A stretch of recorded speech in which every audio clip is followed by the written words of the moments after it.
Par rapport à la situation qui prévaut actuellement à Boycon concernant les chargements et déchargements hors parc, votre couverture du vendredi passé, ce n'est que la suite d'une décision. Le préfet a pris une décision, une autre circulaire, pour interdire désormais l'intervention des civils sur les voies publiques sous prétexte qu'ils sont en train d'arrêter de faire la répression des chargements hors parc. Pour la petite histoire, ça fait pratiquement 2 ans que la mairie de Boycon a mis en place un comité. Un comité qui est chargé de la répression des chargements et déchargements hors parc. Mais je tiens déjà à dire que le hors parc, quand on parle de hors parc, c'est une invention du syndicat. Vous prenez aujourd'hui la nomenclature des contraventions, vous ne verrez nulle part une contravention dénommée hors parc. Ça veut dire que c'est quelque chose que le syndicat luttait depuis.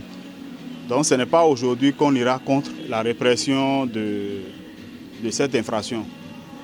Mais le hic, c'est la manière dont ça se passe aujourd'hui au niveau de Boycon. Pas Boycon seul, c'est vrai que c'est un peu pire au niveau de Boycon. Voilà la mairie qui met en place un comité. C'est vrai, les éléments qui siègent au niveau de ce comité se réclament du syndicat.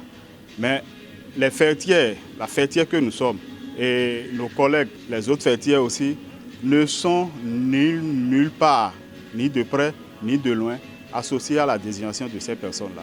On ne sait pas comment est-ce que le casting a été fait pour que le choix soit porté sur ces personnes. Mais le problème n'est même pas là. L'essentiel, c'est que le travail soit fait. Mais c'est la manière dont le travail se fait sur le terrain qui est déplorable. Les gens ont transformé ce comité-là en un comité d'arnaque, de raquettes, de brimades et tout. C'est-à-dire que c'est tout comme s'il n'y a plus personne dans le monde syndical pour défendre les chauffeurs.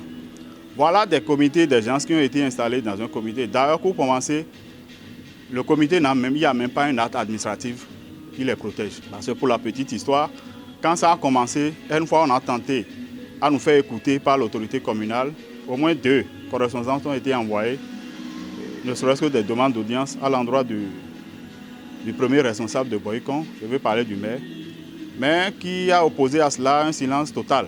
Un silence total malgré tous les dérapages sur le terrain, malgré les cris de détresse des chauffeurs, des conducteurs autres là, c'est un silence total qui ne dit pas son nom. Et donc, ne pouvons pas rester insensibles, parce que nous, on est sortis volontaires. On a pris l'engagement de défendre nos collègues conducteurs. Et face à cette situation, face à ce tableau, on ne peut pas rester les bras croisés. Et donc, fort de cela, en décembre, plus précisément le 4, j'étais sur la radio Trait d'Union pour une émission où j'ai dénoncé un peu ces pratiques-là.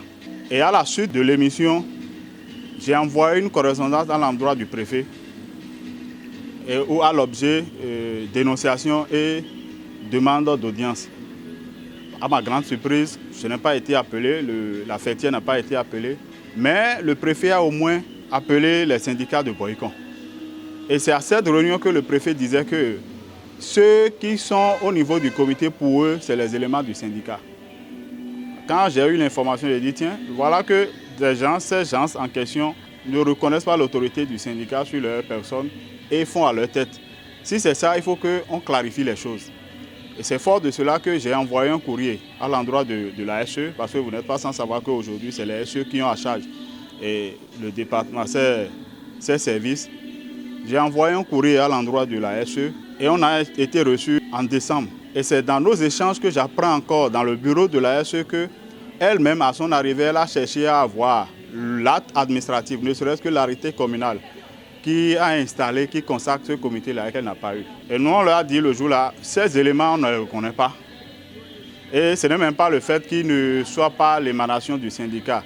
Ce qui nous préoccupe, c'est les actes qu'ils sont en train de poser sur le terrain. Parce que voilà des civils comme nous qui se permettent le luxe de donner la chasse à des conducteurs sur la voie publique. Il y a eu des véhicules qui ont fait tonneau. Le 4 janvier, on a pourchassé un véhicule qui est rentré dans un atelier de vulgarisateur. À côté de ça, c'est-à-dire la répression est devenue autre chose.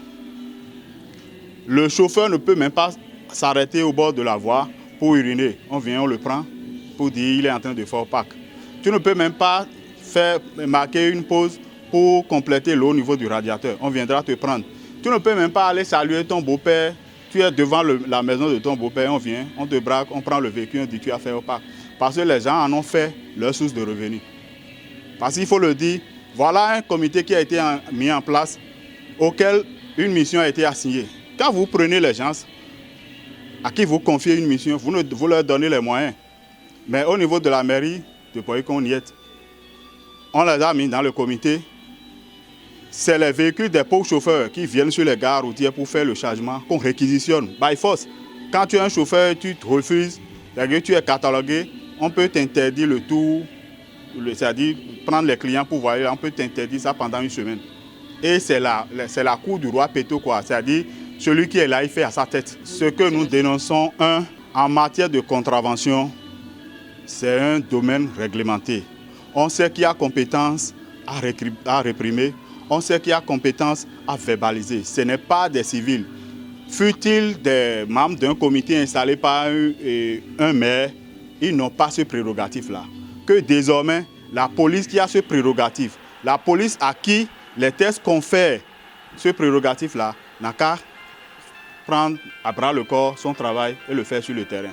On ne veut plus voir des civils sur la voie publique en train de pourchasser d'autres véhicules sans aucun respect pour la vie des passagers à bord de ces véhicules et sans aucun respect pour la vie des autres usagers. Vous ne pouvez pas être en train de contraindre les pauvres chauffeurs à venir sur les gares routières. Je l'ai dit tout à l'heure que ce n'est pas que nous sommes contre le hors-parc. À partir du moment où même c'est notre invention, à nous autres syndicats. Mais au même moment, vous demandez aux pauvres conducteurs de venir sur les gares routières faire le chargement.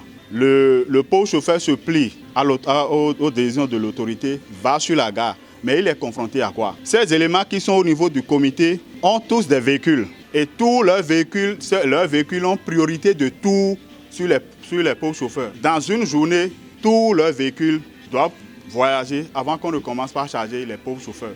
Ça fait que les chauffeurs vont sur les gares routières, ils font 48 heures, voire même 72 heures sans charger. Dans quel pays? Ils n'ont pas droit aussi au bonheur comme eux autres. Le pire, aujourd'hui, il y a une interface, je vais dire non, entre les communes par rapport à ces comités-là. Vous prenez le comité qui est à Bomé-Calavi, les membres du comité, en accord, en partenariat avec ceux de Boycon, se communiquent. Donc quand vous voyez les véhicules des responsables d'Abomey-Calavi aujourd'hui aller sur la gare de Saclo à Boycon, ils sont rapidement chargés et vice-versa. C'est-à-dire ils se rendent service. Et c'est les pauvres chauffeurs qui sont lésés dans cette histoire-là. C'est pourquoi on a dit, sur les gares routières, c'est le tour qui est la règle. Le sans tour, c'est l'exception. À Saclo aujourd'hui et dans bon nombre de gares routières, c'est l'exception qui est aujourd'hui pratiquée, qui gravit la vedette à la règle. On ne peut pas, en tant que premier responsable, ayant pris l'engagement de défendre les chauffeurs, rester les bras croisés face à cette situation et continuer par voir nos pauvres chauffeurs souffrir, se lamenter. L'amende au niveau de Boycon, par exemple, c'est 100 000 francs.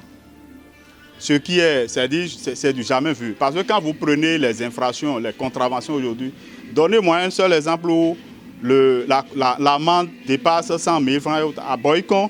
Sur quelle base ils ont fixé ça, je ne sais pas. Mais on a fini par comprendre que c'est fait à dessein. C'est fait à dessein tout simplement parce qu'avec ça, on amène les chauffeurs à négocier. Quand on va les prendre, parce que quand tu iras payer 120 000 francs, 121 000, pardon, 100 000 francs pour l'amende à la mairie et frais de fourrière 21 000 francs là.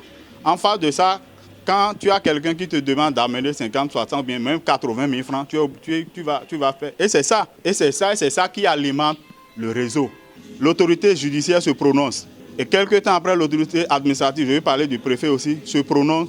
Et que des autorités au niveau de la mairie commencent par se mettre dans ces manigances, par faire des manipulations. Parce que tout ce que vous avez vu la fois dernière, d'abord le samedi, quand on est revenu de chez le procureur, le 8 passé, le mercredi, le samedi qui a suivi, vous savez que ces individus ont chassé tous les véhicules de la gare routière pour dire, bon, comme on a refusé, désormais qu'on fasse la patrouille là, que les véhicules n'ont qu'à rentrer dans la ville pour faire les chargements opaques et autres là. Tout juste pour remettre en cause la décision et de l'autorité judiciaire et de l'autorité administrative. Mais nous, on est là, on les attend, parce que pour nous, on est convaincus de quelque chose. L'ancien système là, ça ne peut plus reprendre à Boycon. Ils reprennent ça aujourd'hui, demain ils nous verront sur leur voie. Ça c'est le minimum parce que nous sommes tous des Béninois et le Bénin nous appartient à nous tous.